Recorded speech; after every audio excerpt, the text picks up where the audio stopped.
Brownstreak was coming home at last. He had been spending time in Las Venturas after helping some friendly gang members to escape.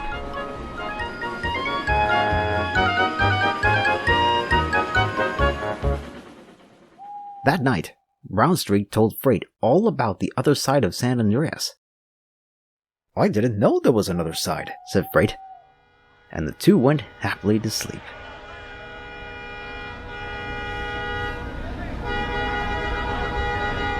The next day, CJ and the heavyset fella were headed for Unity Station, and they were more determined than ever. CJ could well remember the last time he had to follow that damn train, and since then, he had busied himself doing anything he could, but there was nothing left to do. Brownstreak had barely woken up when a gang member fell onto him and kindly asked him to drive as fast as he could. "Can you do that for me?" he asked politely. "What is this?" cried Brownstreak. "Is reality as we know it a mere illusion that hinges on the actions of a single protagonist?"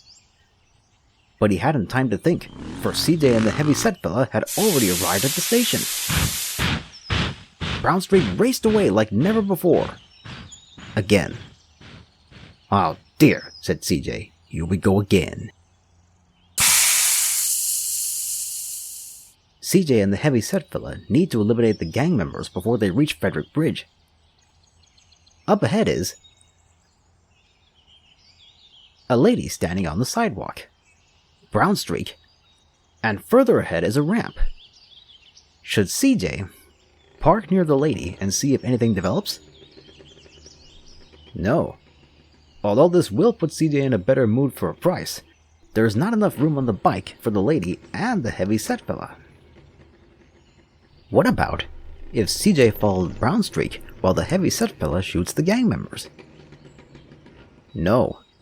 They tried this before, and it didn't work. What about if CJ got to the ramp before Brownstreak does, boarded a train, and fired at the gang members himself? Yes. Everyone knows the heavyset fella is unreliable, and if CJ wants the job done properly, he'll have to do it himself. CJ and, the gang members arrived at Las Venturas.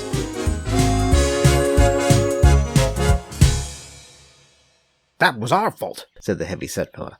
"We spent too long in the learning segment." But the two were still determined. "We'll try again tomorrow," said the heavyset fella.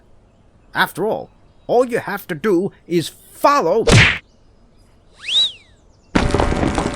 CJ was so angry, he punched the air, punched it again, reset the camera, punched the air twice more, accidentally punched a bystander when going for a third, reset the camera, pulled out a weapon, aimed his weapon, got onto his bike, punched the bystander one more time, and got off his bike.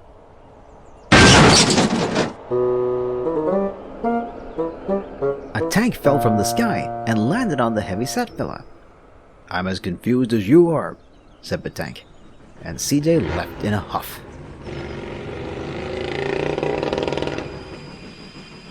Meanwhile, Freight pulled into the station. He was sad to find that Brownstreak had gone again already. He didn't even get to see Freight's redesign. Freight had always been a content old engine, but ever since Brownstreak broke through the barrier, Freight had been questioning just how big San Andreas really is. And with the player seemingly incapable of completing this chapter, Freight tried to sleep, wondering if he'd ever get to see the world.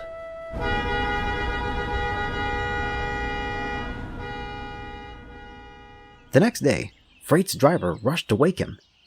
He was waving a document about a high-value courier service ran by Merryweather. Freight listened and... But I mustn't tell you any more, or I'll spoil the next story. Now I get it. The Truth, a.k.a. Peter Fonda from Thomas and the Magic Railroad, driving a graffitied lady. That's genius.